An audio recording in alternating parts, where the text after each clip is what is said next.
থেকে স্বাগত practical wisdom ফিলোসফিতে। আজকে আমাদের আলোচনার বিষয় ডেকার্টের মতে ধারণা কত প্রকার ও কী কী।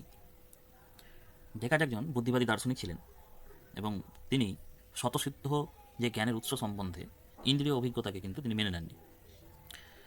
তিনি সহজাত ধারণার বলতে আমাদের যে অন্তরাত্মার স্বভাবগত ধারণাকেই কিন্তু বুঝিয়েছেন। আমরা যদি প্রাচীন গ্রিক দর্শনে চলে যাই, সেখানে প্লেটোও কিন্তু সহজাত ধারণার কথা উল্লেখ করেছেন। তবে এই জাতীয় ধারণা জন্মসূত্রে প্রাপ্ত জন্মগত ধারণা হিসেবেই তিনি কিন্তু গণ্য করেছেন। প্লেটোর মতে এই জাতীয় ধারণা অভিজ্ঞতাজাত ধারণা অপেক্ষা কিন্তু উন্নত মানের। এই জাতীয় ধারণা হচ্ছে যথার্থ জ্ঞানের উৎস। প্লেটোকে অনুসরণ করে সহজাত ধারণাকে যথার্থ জ্ঞানের উৎসরূপে গণ্য করলেও ডেকার্ট এই সমস্ত ধারণাকে জন্মগত বলেননি। জন্মলগ্নে এইসব ধারণা স্পষ্টভাবেই আমাদের মনে না থাকলেও তাদের সহজাত বা জন্মগত সেই অর্থে বলা চলে উদারতাকে। ধরো, উদারতাকে কোনো পরিবারের বংশগত বলা হয়, অথবা কোনো রোগ যেমন গেঁটে বাতকে জন্মগত বলা হয়। তাহলে উদারতা যখন কোনো পরিবারের সদস্য প্রসঙ্গে জন্মগত বলা হয়, তখন তার অর্থ এমন নয় যে মাতৃগর্ভে ভ্রূণ অবস্থাতেই ওই ব্যক্তির ওই ধর্মটা ছিল।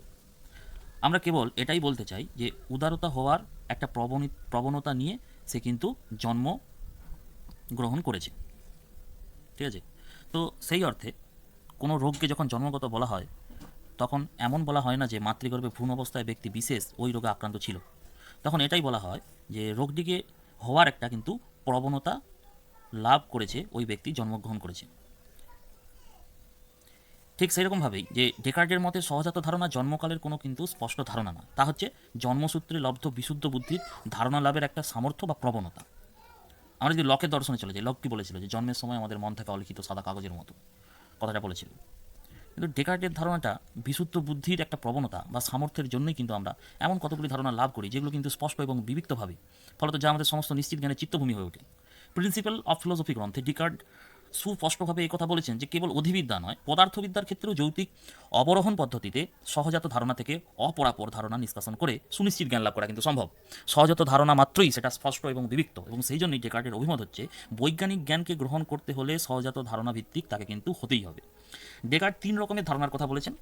একটা হচ্ছে আগন্তুক বা বহিরাগত ধারণা, আরেকটি হচ্ছে কৃত্রিম বা কাল্পনিক ধারণা, আরেকটি হলো সহজাত ধারণা বা বুদ্ধিজাত ধারণা।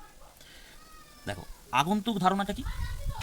আগন্তুক ধারণা হচ্ছে সেই সমস্ত ধারণাগুলি যেগুলো আমরা বাইরের জগৎ থেকে ইন্দ্রিয় অভিজ্ঞতার মাধ্যমে মনে এসে জমা হয়, সেই ধারণাগুলোকে বলা হয় আগন্তুক ধারণা। যেমন রূপ, রস, গন্ধ, স্পর্শ, শব্দ, কমলা, চন্দ্র, বৃক্ষ, গরু ইত্যাদি হচ্ছে আগন্তুক ধারণা।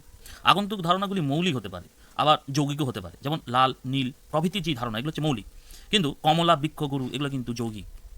আগন্তুক ধারণাগুলির অনুরূপ বাস্তব বস্তু আছে, কিন্তু আগন্তুক ধারণাগুলি স্পষ্ট নয়, সেটা বিভক্ত নয়। কারণ আগন্তুক ধারণাগুলি পরস্পর সাপেক্ষ, তাই আগন্তুক ধারণাগুলিতে যে জ্ঞান তৈরি হয় সেটা প্রকৃত জ্ঞান নয়। এরপরে দেখো কৃত্রিম ধারণা। তাহলে যে সকল ধারণা মন আগন্তুক ধারণাগুলি দিয়ে কৃত্রিমভাবে তৈরি করে এবং যে ধারণাগুলি অবাস্তব, উদ্ভট, সেই ধারণাগুলিকে বলা হয় কৃত্রিম ধারণা। যেমন অশ্বডিম্ব, মৎস্যকন্যা, সোনার পাথরবাটি, পক্ষীরাজ ঘোড়া ইত্যাদি। এবার এই যে কৃত্রিম ধারণাগুলি, এগুলো কিন্তু মৌলিক নয়, এগুলো হচ্ছে যৌগিক ধারণা। কৃত্রিম ধারণাগুলি তৈরি হয় আগন্তুক ধারণাগুলি দিয়েই। যেমন অশ্বডিম্ব, এই কৃত্রিম ধারণাটি তৈরি হয়েছে অশ্ব ও ডিম্ব এই দুটি আগন্তুক ধারণা দিয়েই। কৃত্রিম ধারণাগুলি অবাস্তব, কেননা এই যে ধারণার অনুরূপ কোনো বাস্তব বস্তু এখানে কিন্তু নেই। আবার কৃত্রিম ধারণাগুলি স্পষ্ট নয়, সেটা আবার বিবিক্তও নয়, তাই কৃত্রিম ধারণা দিয়ে প্রকৃত জ্ঞান কখনোই তৈরি হতে পারে না। এরপর দেখো সহজাত ধারণা কি? সহজাত ধারণা বলতে সেই সকল ধারণাকে বোঝায় যে সমস্ত ধারণা অভিজ্ঞতা নিরপেক্ষভাবে গঠন করার ক্ষমতা বা প্রবণতা বিশুদ্ধ বুদ্ধি আছে। যেমন ঈশ্বর, অসীমতা, নিত্যতা, পূর্ণতা, দেশকাল, চিন্তার মৌলিক নিয়ম প্রভৃতি হচ্ছে যে আমাদের সহজাত ধারণা। হ্যাঁ, জন্মের সময় থেকে যে সমস্ত ধারণাগুলো আমাদের মনের মধ্যে থাকে সেটাই সহজাত। এবং এই যে সহজাত ধারণাগুলি রয়েছে, এই সহজাত ধারণার কিছু নির্দিষ্ট আবার বৈশিষ্ট্যের কথাও কিন্তু আমরা পাই। কী কী বৈশিষ্ট্য? প্রথম বৈশিষ্ট্য হচ্ছে সহজাত ধারণা হচ্ছে সার্বিক। সহজাত ধারণাগুলি সার্বিক, কেননা এই ধারণাগুলি সকল মানুষের মধ্যেই আছে। এক্ষেত্রে লক অভিযোগ করেছেন যে ঈশ্বর প্রভৃতি সহজাত ধারণাগুলি শিশু, উন্মাদ, জড়বুদ্ধি ব্যক্তির মধ্যে থাকে না। আবার ঈশ্বরের ধারণা সকল মানুষের মধ্যেই সমানভাবে থাকে না।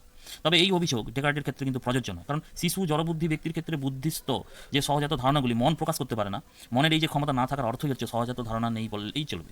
তাছাড়া ঈশ্বরের ধারণা মানুষের বা মানুষ ভিন্ন ভিন্ন হয়, কেননা ঈশ্বরের ধারণা যৌগিক। কিন্তু ডেকার্ট ঈশ্বর বলতে কাকে বোঝায়? অসীমতা, পূর্ণতা, নিত্যতা প্রভৃতি মৌলিক ধারণাগুলিকে বুঝিয়েছেন। তাহলে এই মৌলিক ধারণা সকল মানুষের মধ্যে সমানভাবে আছে, তাই সেটাই হচ্ছে সহজাত ধারণা সার্বিক। দ্বিতীয়ত কি? সহজাত ধারণার মধ্যে অনিবার্যতা আছে। সহজাত ধারণাগুলি অনিবার্য, কারণ দেশকালের ধারণাকে অস্বীকার করলেই কোনো অভিজ্ঞতা সম্ভব হয় না। দ্বিতীয়টা কি, সহজাত ধারণা হচ্ছে অভিজ্ঞতা পূর্ব। সহজাত ধারণাগুলি অভিজ্ঞতা লব্ধ নয়, সহজাত ধারণাগুলি অভিজ্ঞতা পূর্ব, এই কারণেই বলা হয়েছে। মানদণ্ড কি, সহজাত ধারণাগুলি স্পষ্ট এবং বিবিক্ত, কেননা মন তার নিজের মধ্যে সহজাত ধারণাগুলিকে বিশুদ্ধ যে বুদ্ধির আলোকে স্পষ্টভাবে ও বিবিক্তভাবে প্রত্যক্ষ করতে পারে। তাই এই যে সহজাত ধারণাটা, এটা সর্বদাই কী হবে, নিঃসন্দিগ্ধ। এছাড়াও সহজাত ধারণা হচ্ছে স্বতঃসিদ্ধ, কেননা এই ধারণার সত্যতা অন্য কোনো ধারণার উপর নির্ভরশীল নয়। সহজাত ধারণাগুলো স্বতই নিজ আলোকেই মনের কাছে স্পষ্ট বলে সত্য বলে প্রকাশিত হয়। অতএব আমরা মূল্যায়নে এটা বলতে পারি যে ডেকার্টের মতে কেবল সহজাত ধারণা দিয়ে প্রকৃত জ্ঞান তৈরি হতে পারে, আগন্তুক বা কৃত্রিম ধারণা দিয়ে কিন্তু নয়। এই হচ্ছে আমাদের ডেকার্টের মতে ধারণা, কি ধারণা, কয় প্রকার ও কী কী।